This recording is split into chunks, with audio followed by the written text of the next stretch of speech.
Hi friends. அழகே அழகுல பார்த்தீங்கன்னா, சுரேஷ பார்க்கறதுக்காக தங்கராஜ் பார்த்தீங்கன்னா, ஸ்டேஷனுக்கு வராங்க. சுரேஷ்க்கு பார்த்தீங்கன்னா, "வாங்க மாமா உட்காருங்க" அப்படின்னு சொல்லிட்டு சொல்றாங்க. "என்ன மாமா அக்கா எப்படி இருக்காங்க? நீங்க இருந்தாலும் அக்காவ அடிச்சது ரொம்ப தப்பு மாமா" அப்படின்றாங்க. "டேய் அதுக்கு தான் நான் எவ்வளோ மன்னிப்பு கேட்டேன்ல. ஏன்டா திரும்ப திரும்ப அதவே பேசிட்டு இருக்க?" அப்படின்றாங்க. "இல்ல மாமா அக்காவ அடிச்சதுக்கான காரணம் என்னன்னு எனக்கு தெரிஞ்சிருக்கு. அதுதான் உண்மையா மாமா?" அப்படின்னு சொல்லி கேட்குறாங்க. "மதிக்கு வேலை போனதுக்கு நீங்க தான் மாமா காரணமா?" அப்படின்னு சொல்லி கேட்குறாங்க.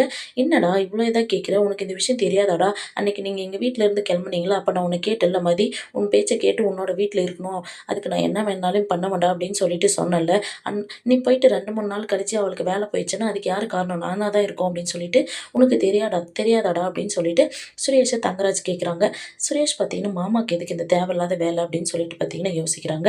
உடனே பார்த்தீங்கன்னா, தங்கராஜோட ஃபோனுக்கு பார்த்தீங்கன்னா ஒரு மெசேஜ் வருது. அத ஓப்பன் பண்ணி பார்த்துட்டு பார்த்தீங்கன்னா, தங்கராஜ் ரொம்ப ஷாக் ஆயிடுறாங்க. "என்ன மாமா என்னாச்சு?" அப்படின்றாங்க.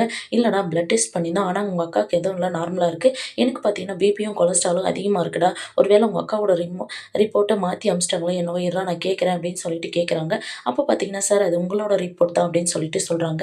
இந்த பக்கம் அவரு அந்த கால் பண்ணி கேட்டு இருக்கும்போதே பார்த்தீங்கன்னா, சுரேஷ் கால் பண்ணி, "என்ன காலேஜ் போயிட்டியா? நான் வரேன் இதோ வெயிட் பண்ணு" அப்படின்னு சொல்லிட்டு சுரேஷ் பேசுறாங்க. "சரிங்க மாமா நீங்க பாருங்க எனக்கு ஒரு வேலை இருக்கு" அப்படின்னு சொல்லிட்டு பார்த்தீங்கன்னா, சுரேஷ் கிளம்புறாங்க. "என்ன இவன் நம்மள மதிக்காத எங்கேயோ இவ்ளோ வேகமா போறானே" அப்படின்னு சொல்லிட்டு பார்த்தீங்கன்னா, சுரேஷ ஃபாலோ பண்ணிட்டு தங்கராஜ் போறாங்க. சுரேஷ் பார்த்தீங்கன்னா, மதி காலேஜ்ல இன்டர்வியூக்காக போயிருக்காங்க. அங்க போயிட்டு பார்க்குறாங்க. தங்கராஜும் பார்த்தீங்கன்னா, பின்னாடியே போறாங்க. அங்க பார்த்தீங்கன்னா, மதிக்கு வேலை கிடைச்சிச்சு அப்படின்னு சொல்லிட்டு சொல்றாங்க.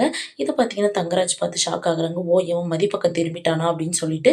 இந்த சீரியல் எப்படி இருந்தா நல்லாருக்குன்னு சொல்லி கமெண்ட் பண்ணுங்க. இந்த வீடியோ புடிச்சிருந்தா லைக் பண்ணுங்க, ஷேர் பண்ணுங்க, சப்ஸ்கிரைப் பண்ணுங்க. Thank you.